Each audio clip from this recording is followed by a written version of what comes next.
Bueno, pues vamos a empezar a dibujar las superficies, las distintas superficies que hay. Si yo cojo, por ejemplo, un punto y lo desplazo según una trayectoria, pues se forma una curva, ¿no? Esa trayectoria puede ser rectilínea, ¿no? Ahora bien, si yo cojo la curva o la recta y la desplazo, entonces genero una superficie, ¿no? Si traslado la curva por este plano, pues la superficie es plana. Pero si empiezo a girarla o a hacer otro tipo de transformaciones que ya conocéis, lo normal es que produzca superficies más complejas, alabeadas y de varios tipos que vamos a ver, ¿vale? Bueno, una vez que sabemos ya de dónde salen las curvas, desplazamiento de un punto, y de dónde salen las superficies, desplazamiento de una recta o curva, vamos a ver qué tipo de superficies hay. Ya hemos visto algunas poliédricas, ¿no? Entonces, bueno, vamos a hacer la clasificación. Tenemos las poliédricas, ya lo dice la palabra, poliédricas, vamos a poner poliédricas. Bueno, tenemos, por ejemplo, dentro de las poliédricas, los sólidos platónicos, ¿no? Que eran los regulares, que ya los dibujamos los 5, ¿vale? Los 5 regulares. Por ejemplo, el cubo, el tetraedro, octaedro, el icosaedro, el dodecaedro, no, pues por ejemplo el tetraedro, 3 caras laterales y la base. Ahí tenemos un poliedro que tiene todas las caras regulares, ¿no? Un ejemplo, ¿no? Luego el cubo, el octaedro, ¿no? Bueno, luego teníamos los arquimedianos. El que más utilizamos de los regulares es el cubo, ¿no? El cubo, que es un poliedro que tiene todas las caras iguales. Luego, pues es uno de los 5 regulares. Se demuestra fácilmente que solo pueden existir 5 en el universo, ¿no? ¿Y por qué? Pues si ponemos las caras, por ejemplo, las 3 caras triangulares, pues nunca deben pasar, si los empezamos a abrir, de los 360 grados, porque si hago 360 grados, pues tengo ya una forma plana, ¿no? Entonces, considerando los distintos polígonos, vemos que realmente solo puede haber 5, ¿no? La demostración es un poco larga, pero bueno. Entonces, tenemos los 5 platónicos y por truncamiento de esos platónicos, por ejemplo, si cojo el cubo y lo corto, imaginaros, voy a hacer otro de otro color, pues tenemos entonces los arquimedianos, ¿no? Entonces, cojo el cubo y hago un truncamiento. Por ejemplo, teníamos 2 tipos de corte, uno por el medio y otro de manera que dejábamos solo un polígono aquí, dividiendo esto en más partes, aunque no iguales, ¿no? Por ejemplo, al hacer un corte de tipo 1, que era por la mitad, teníamos aquí esta figura, ¿no? ¿Alguien se acuerda cómo se llama? El cubo octaedro, ¿no? Bueno, pues este es un poliedro arquimediano, ¿no? O sea que por regla general, como un truncamiento sencillo, siempre obtenemos otra clasificación, que son los arquimedianos, ¿no? En todo caso, los poliedros, es verdad que los arquimedianos los puedo obtener todos por truncamiento de los regulares, pero algunos son muy complejos de sacar. Tenemos 2 y con sus imágenes especulares, ¿no? Pero los demás se pueden obtener por truncamiento fácilmente, de tipo 1 o tipo 2. Entonces, de tipo 2, este era corte tipo 1 por la mitad de la arista, y de corte tipo 2 era aquel corte que pasaba por puntos, de manera que aquí se obtenía un poliedro regular. Evidentemente, si aquí coloco esta figura, que es un octógono, ¿no?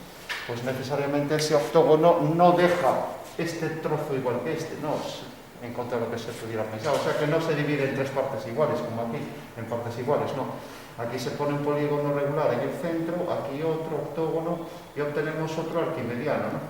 Entonces, son los 2 tipos de cortes estudiados que generan distintos arquimedianos, ¿no? Aquí tenemos el cubo truncado y aquí el cubo octaedro, ¿no? Entonces dibujamos aquí el octaedro, el cubo octaedro y el cubo truncado, ¿no? Bueno, pues como vemos, los arquimedianos se obtienen por truncamiento de los platónicos, ¿no? Luego teníamos los poliedros de Catalan. Los de Catalan eran aquellos que eran duales de estos, ¿no? Y estos se podían meter dentro de los de Catalan, pero no al revés. O sea, si yo cojo los puntos medios de este negro, del poliedro, no me sale uno de Catalan, pero si cojo uno de Catalan, sí que me va a salir este, por ejemplo. si cojo un cubo, los de Catalan ya son más difíciles de dibujar, tienen todas las caras iguales, es una cuestión de todos los poliedros de Catalan, y siempre si cogemos los puntos medios de cada cara de cada uno de Catalan me va a salir un arquimediano. Por eso hay tantos como arquimedianos. En este caso hay 5 platónicos, aquí hay 13 arquimedianos y 13 de Catalan, ¿no? Entonces, un ejemplo sería si yo hago planos a 45 grados sobre las caras, ¿no? Entonces, al hacer planos a 45, pues me salen planos que se cortan según rombos. Entonces, tengo aquí un rombo, tengo aquí otro rombo, tengo aquí otro rombo en esta cara, y de esta manera obtengo aquí ya, allí otro rombo, el poliedro de Catalan, que ya lo habéis construido aquí para un diseño, el rombo dodecaedro, ¿no? O sea que en realidad al apoyar caras a 45 grados en las aristas se cortan según rombos iguales, y si os fijáis, al coger los puntos medios de las caras obtengo este, ¿no? Que era lo que decíamos, o sea, el punto medio de las caras rómbicas pues son en realidad los vértices de esta figura, ¿no? O sea que los puntos medios de uno de Catalan me produce siempre uno arquimediano, ¿de acuerdo? Bueno, luego teníamos otros poliedros, superficies poliédricas, que quiere decir que tienen varias caras, así de simple. Pues por ejemplo, las pirámides y las dipirámides, ¿no?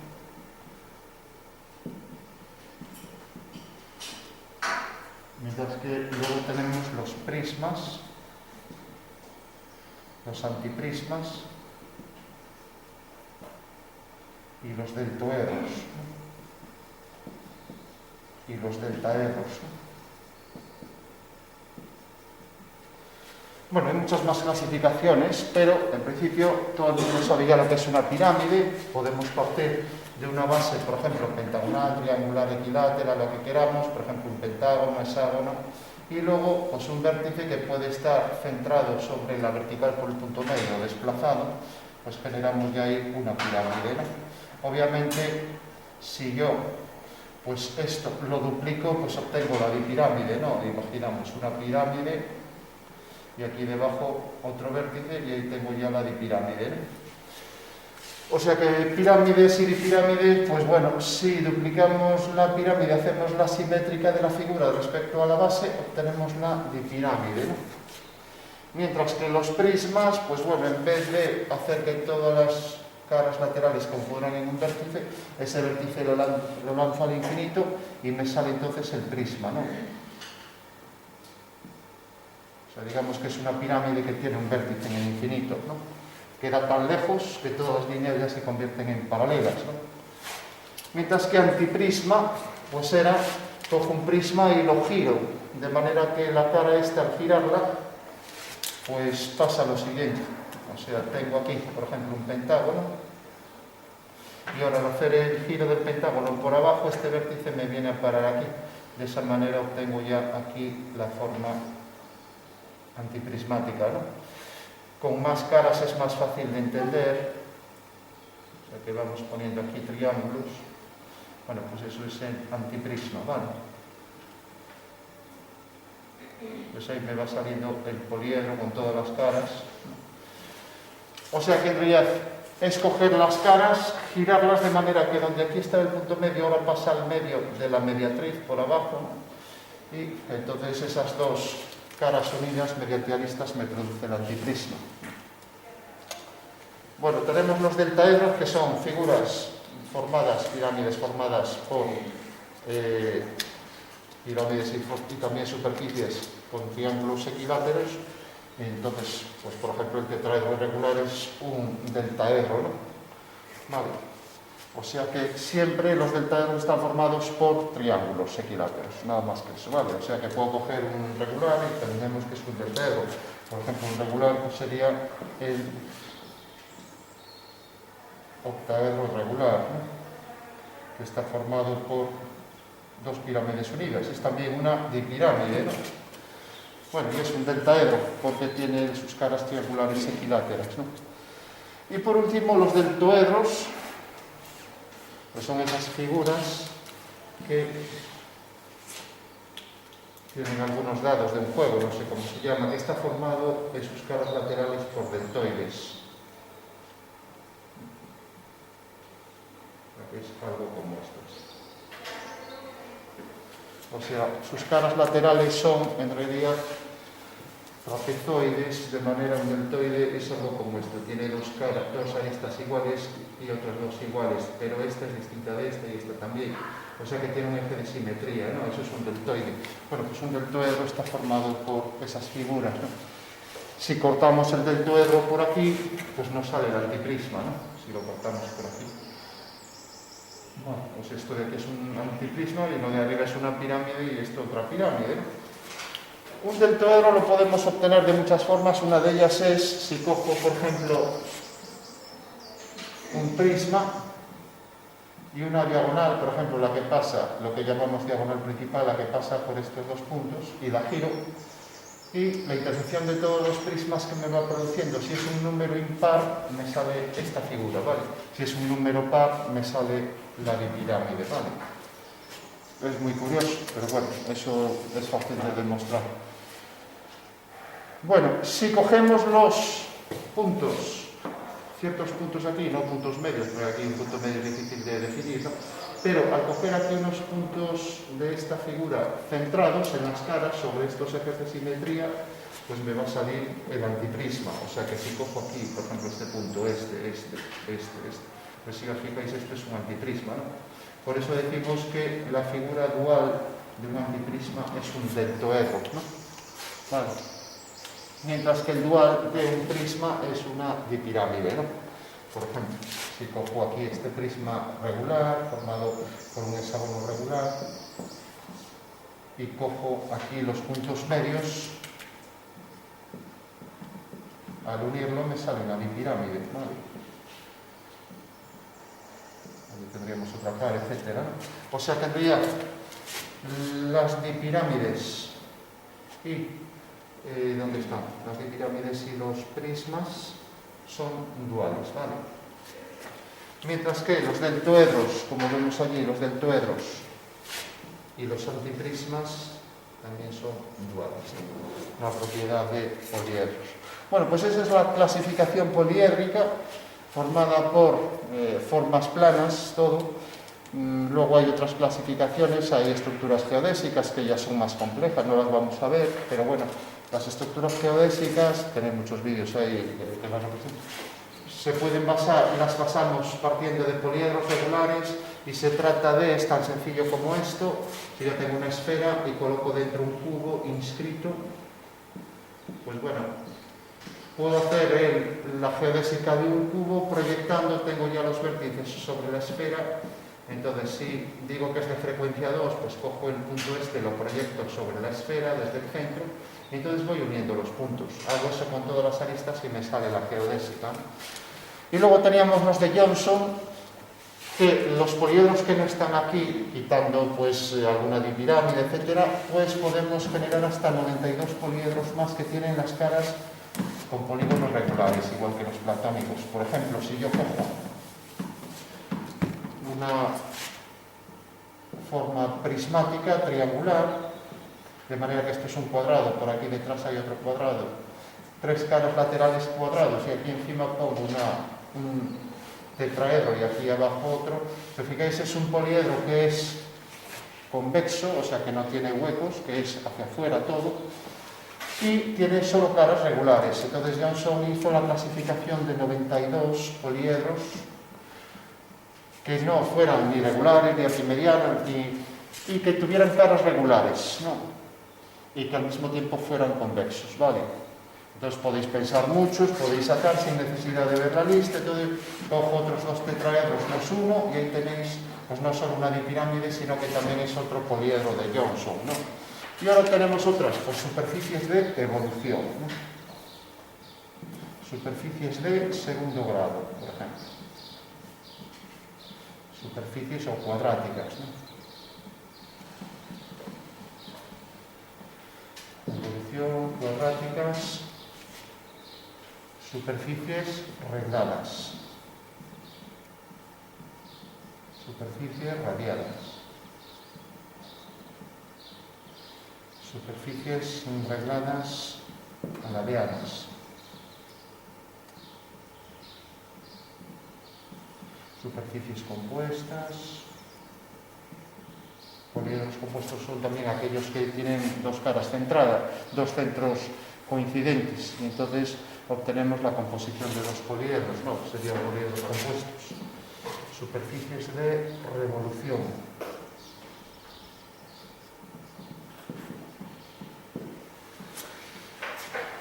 Bueno, superficies varias que salen fuera de esta clasificación, que se estudian aparte, no tienen una denominación común, ya que son prácticamente únicas, ¿no? Que tengan distintas clasificaciones. Bueno, vamos a ver estas, hay varias más y también combinadas con estas, ¿no? Bueno, pues las superficies de segundo grado son las que tienen una ecuación de segundo grado. Ya sabéis que la ecuación de segundo grado pues podría ser esto, por ejemplo, un exponente de 2, o bien x igual a 1 partido y, porque esto pasa multiplicando y entonces los dos exponentes se suman. X por y igual a 1, por ejemplo, ¿no? Esto es una hipérbola, esto es una parábola. Bueno, vamos a ver qué tipo de, en el dibujo, que es lo que nos interesa, qué tipo de cuadráticas de segundo grado. El otro día vimos las cónicas, ¿no? Que era la sección circular, la sección elíptica, la sección parabólica, la sección hiperbólica, ¿no? La hiperbólica tenía dos ramas. Bueno, pues si hacemos la revolución de todas estas, de manera que cogemos los ejes principales, obtenemos las cuadráticas. Por ejemplo, si cojo una circunferencia, la tengo aquí en perspectiva, cojo un eje, cojo un diámetro y la giro, ¿qué figura me sale al girar? Pues una esfera, ¿eh? Al girar la semicircunferencia alrededor de uno de esos diámetros me sale una esfera. Si cojo una elipse, ¿qué figura saldrá? ¿Alguien sabe el nombre? Imaginaos una elipse, el eje principal, el eje mayor, la giro y me sale algo parecido ahí a un bocaca, ¿no? ¿Qué figura es esta? ¿Alguien lo sabe?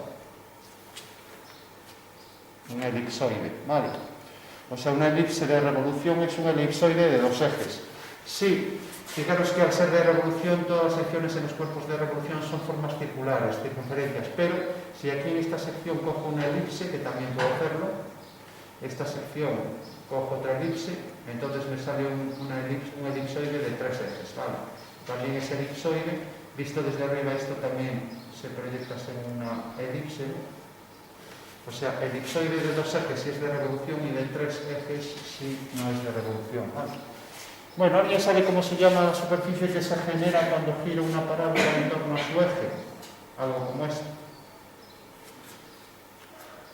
Los faros de los coches, las antenas parabólicas, ya lo dice la palabra, un paraboloide, ¿no?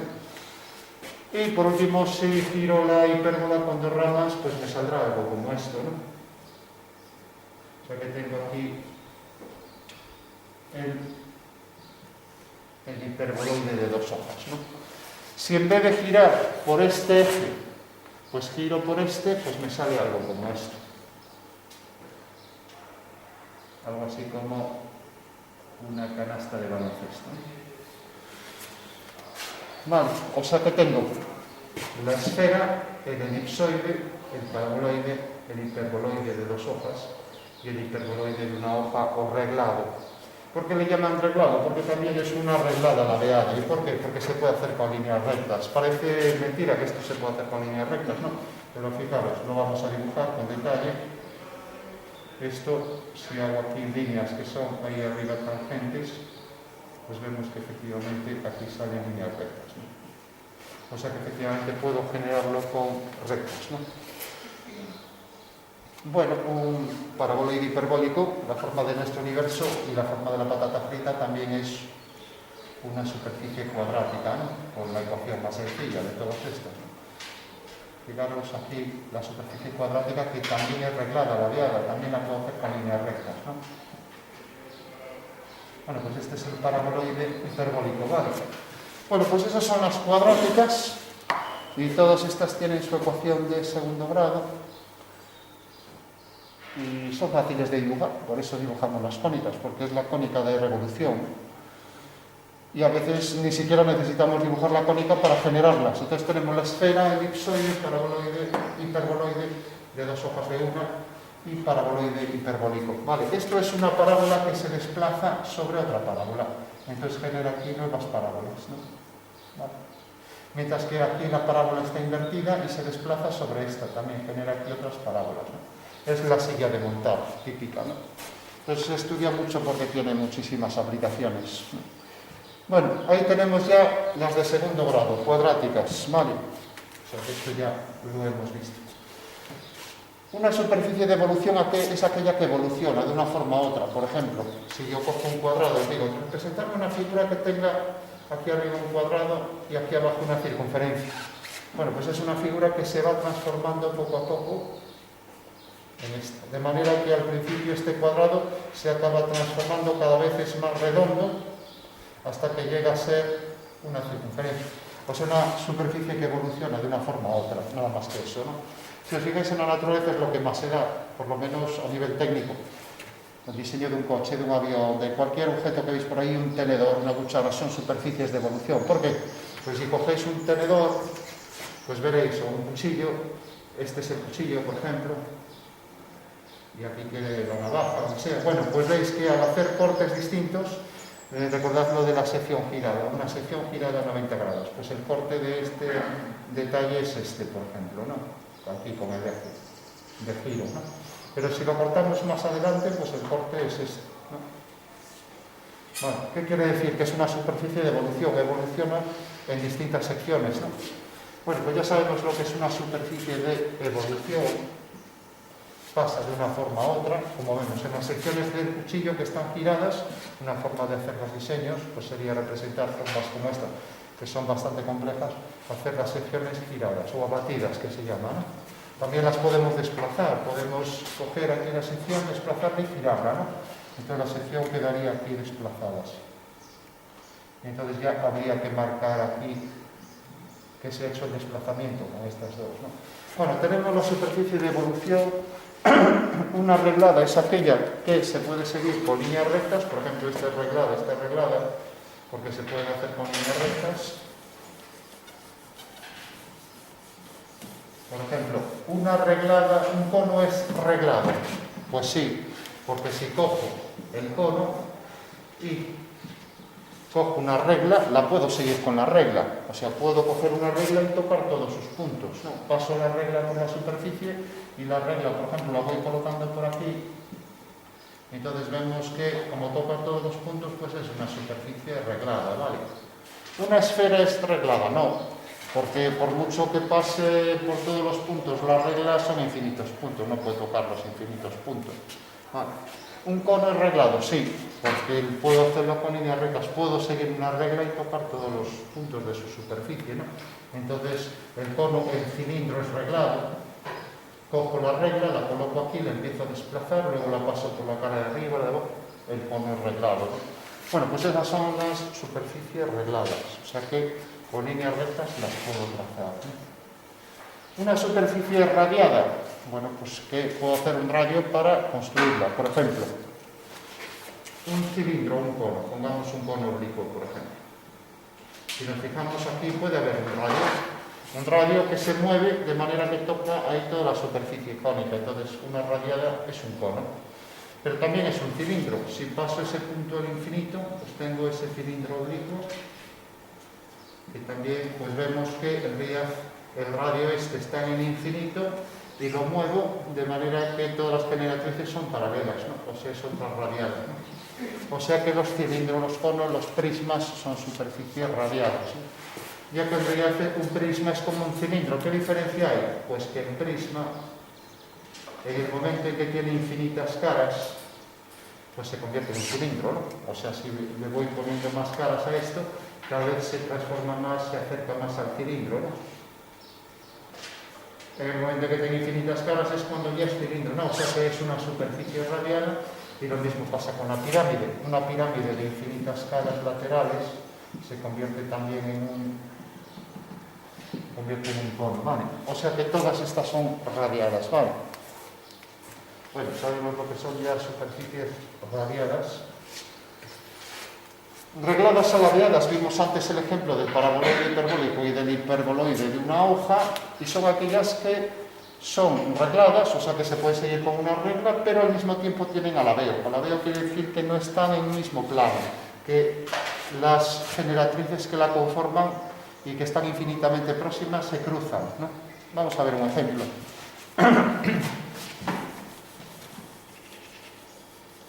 Por ejemplo, si yo hago esta figura en planta y alzado,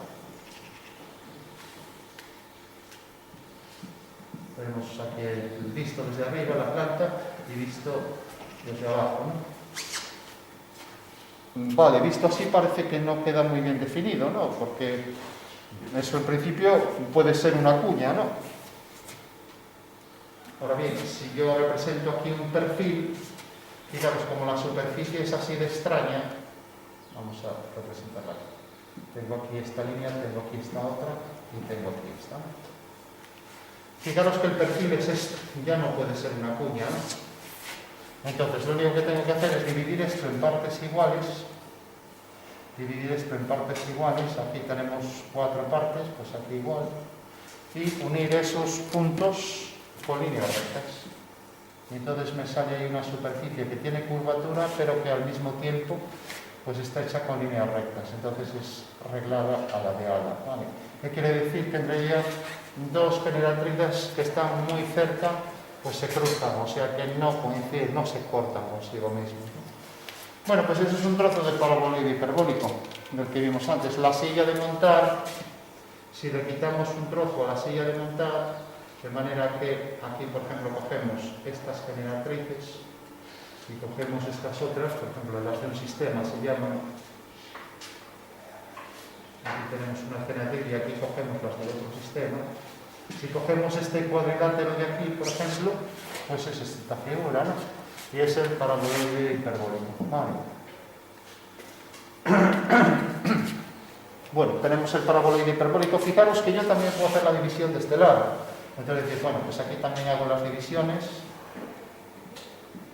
Esto se utiliza mucho en arquitectura, porque si hacemos tejados primero, el encofrado es muy fácil de construir, ya que pues las vigas, las bovedillas, pues hay entradas de luz según me interese. Puedo hacer esto con vigas, líneas rectas, y sin embargo los tejados son curvos, ¿no? Imaginaros, por ejemplo, el tejado que venga por aquí detrás, así. O sea que tenemos un paraboloide hiperbólico, otro paraboloide, allí detrás, por ejemplo, otro.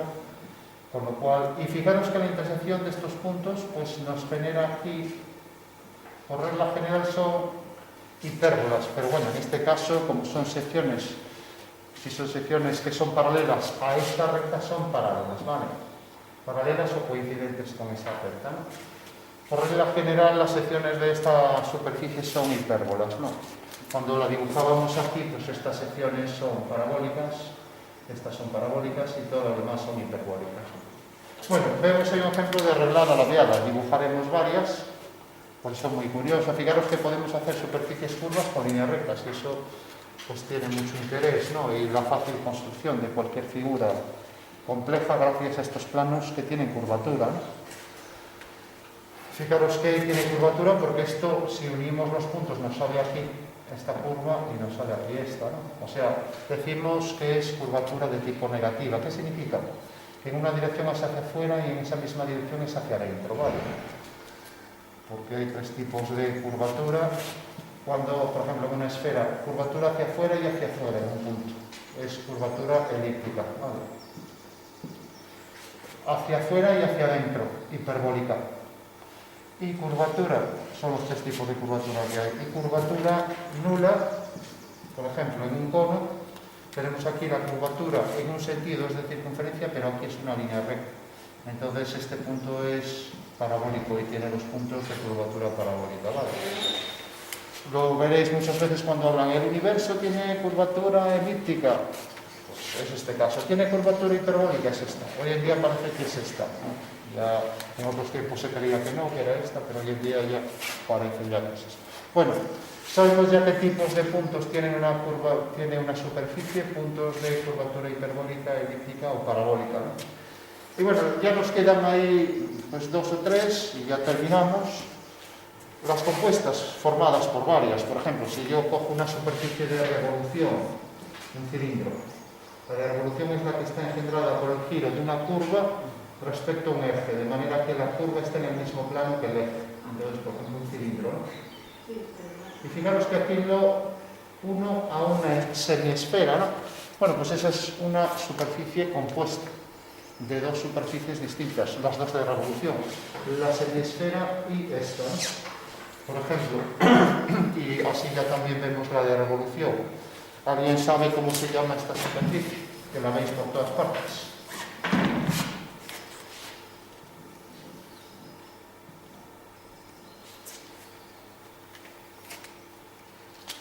¿Alguien sabe el nombre? Bueno, pues esto es un toro, un donus de toda la vida, ¿no? Un donus. Bueno, pues el donus es una superficie de revolución porque está engendrada por una circunferencia que gira en torno a un eje, de manera que la circunferencia y el eje están en el mismo plano. Empiezo a girar la circunferencia y me sale el toro, ¿vale? Entonces ya sabemos, las superficies de revolución son aquellas que están formadas por una curva que gira en torno a un eje. Entonces si giro esta curva, pues me sale la forma de una vasija. Si cierro por aquí, ahí tenéis un ejemplo de superficie de revolución. Fijaros que en todas las superficies de revolución, siempre las secciones ortogonales al eje siempre son circunferencias, ¿vale? O sea que aquí saldrá una circunferencia de sección, aquí otra. Por ejemplo, una esfera es otra superficie de revolución. Cojo una semicircunferencia, la giro y me genero esta esfera con sus paralelos y sus meridianos, ¿no? Muy estudiado en cartografía, ¿no? Entonces ya sabemos, superficie de revolución, cualquier objeto, curva, forma plana, polígono que giro en torno a un eje, de manera que ese objeto esté en el mismo plano que el eje, nada más. Me forma así la superficie de revolución, ¿vale? Lógicamente, en el caso del toro tangente, me saldrá un donete, ¿no? O sea, un donus sin agujero, ¿no? Sería algo como esto, así. O sea, de repente el donus aquí tiene ahí un punto de contacto entre las dos circunferencias, pero no tiene agujero, ¿no? Es también una superficie de revolución. Podríamos hacer también que el eje pasara como línea secante por la circunferencia. Entonces el donus pues tendría esta forma, ¿no? Una sección sería esta. Bueno, ya sabemos lo que son superficies de revolución, sabemos lo que son compuestas, que son formadas por varias. Y por último, dentro de varias, las que ya se escapan de estas clasificaciones, pues serían, por ejemplo, las hélices, ¿no? ¿Alguien sabe lo que es una hélice? ¿Alguien sabe cómo se llama un muelle?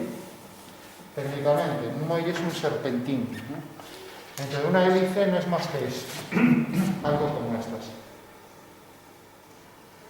O sea, sería como una espiral en tres dimensiones, ¿no? Que la desplazamos en torno a un eje Z, por ejemplo, ¿no? Eso sería una hélice, ¿no? Fijaros que si yo cojo un cilindro, por ejemplo, el pasamanos de una escalera de caracol es una hélice, ¿no? Si yo cojo un cilindro y hago distintas secciones del cilindro, una sección, otra, y ahora divido el cilindro en planos que pasan por el eje de revolución, que lo representamos así. Entonces aquí tenemos, pues por ejemplo, esta sección. Aquí tenemos esta sección, ¿no?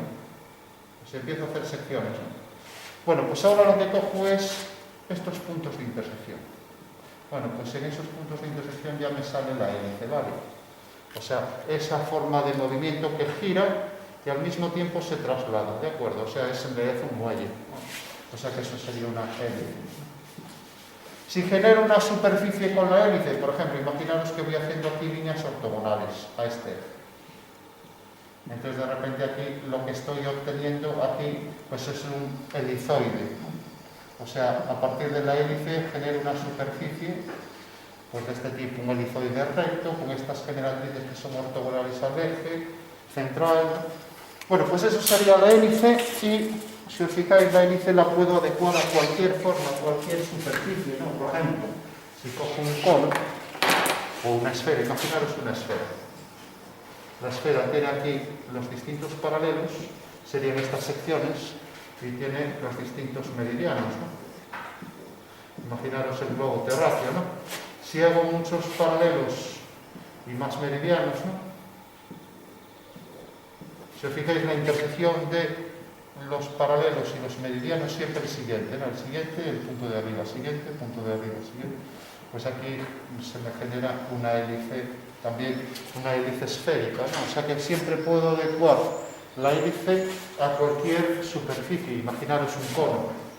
En este caso, en el cono, pues estas generatrices se convierten en generatrices del cono, mientras que las secciones que son horizontales se mantienen, ¿no? Bueno, pues estas secciones horizontales, que son circunferencias, me van generando aquí también puntos que puedo unir, a ver este siguiente, etcétera, y aquí tengo otra hélice adecuada a esta superficie.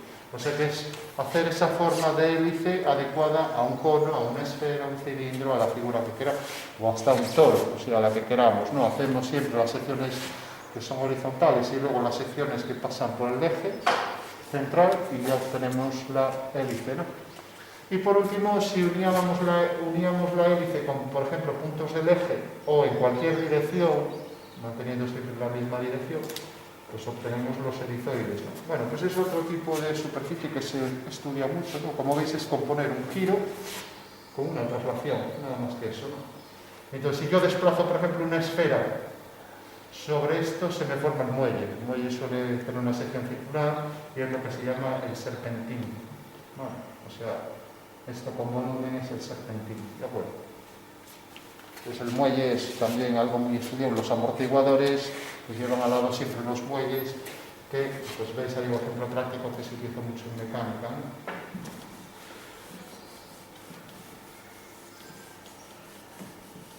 Bueno, vamos por último, ya están todas vistas los que íbamos a ver. Ya hay alguna más, por ejemplo, de revolución, pues por ejemplo la Escocia. La Escocia está formado por dos arcos de circunferencia, que pueden ser de igual tamaño o no. Por ejemplo, imaginaros este arco de circunferencia y este arco. Y este arco. Ambos son tangentes, o sea que este centro y este están alineados con el punto de tangencia. Y esto va a ser una curva que girada, por ejemplo, puede ser girada o desplazada, me provoca aquí esta forma. Podría ser el pedestal de algo, ¿no? Bueno, pues la superficie de revolución será algo como esto, así, ¿no? Y esto es lo que se llama una escocia, ¿no? Si en vez de esto pues hago una moldura, por ejemplo así, que la tenéis visto, ¿no? Puede ser hacia adentro o hacia afuera. Bueno, pues la moldura, vamos a ponerlo así, hacia afuera. Esta moldura también será una escocia, ¿no? Porque está formado por un arco menor y otro mayor, ¿no? En fin, cualquier curva o par de curvas o las que sean que giren en torno a un eje es una superficie de revolución como esta. En este caso es la escocia de revolución, en este caso es de traslación. Bueno, pues tenemos ya las alabeadas, las compuestas, las de revolución, las radiadas, que pasaban por un radio, conos, cilindros, prismas, las regladas que se hacían con líneas rectas, las cuadráticas que se hacían con cónicas, la devolución, que evoluciona una por la otra, y varias, ¿no? Como estas dos, ¿no? Sobre todo dentro de varias, pues estudian las que se escapan a las demás clasificaciones, pues las curvas tipo hélices, ¿no? De hecho, el movimiento de una hélice de un avión pues hace lo que se llama la hélice o helicoide, que es lo mismo, ¿no? Imaginaros, la hélice empieza a girar, pero el avión se mueve, y entonces hace la forma de muelle. Un punto de una hélice es en realidad una hélice, ¿no? O sea, un punto de una hélice de un avión que se mueve, pues hace esa forma de muelle en el movimiento, ¿no? Bueno, pues lo vamos a dejar aquí, vamos a empezar a dibujar esto, una por una las principales.